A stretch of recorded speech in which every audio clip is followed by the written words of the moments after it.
Guys welcome back to ആർക്കേനെക്സ്. SSLC ഫിസിക്സിലെ വളരെ പ്രധാനപ്പെട്ട ഒരു ക്വസ്റ്റ്യൻ നോക്കാം. Which wave has wavelength longer than visible light? ദൃശ്യപ്രകാശത്തിനേക്കാളും തരംഗദൈർഘ്യം കൂടിയ തരംഗം തന്നിട്ടുള്ളതിൽ ഏതാണ്? അത് UV ആണോ, ഇൻഫ്രാറെഡ് ആണോ, എക്സ്റേ ആണോ, ഗാമാറേ ആണോ? നോക്കണേ, ഞാനിവിടെ ഓർഡറിൽ എഴുതുകയാണ്.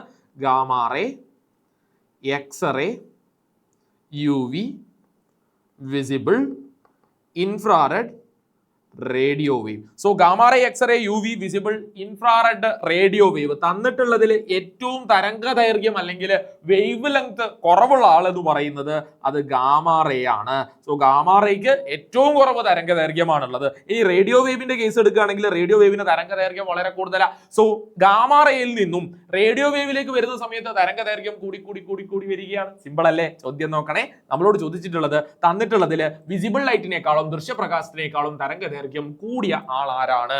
നോക്കണേ, ദൃശ്യപ്രകാശത്തിനേക്കാളും അതായത് വിസിബിൾ ലൈറ്റിനേക്കാളും തരംഗദൈർഘ്യം കൂടിയത് ആരൊക്കെയാ? ഒന്ന് ഇൻഫ്രാറെഡ്, രണ്ട് റേഡിയോ വേവ്. തന്നിട്ടുള്ള ഓപ്ഷൻസിൽ ഇൻഫ്രാറെഡ് ഉണ്ട്. So the correct answer is infrared.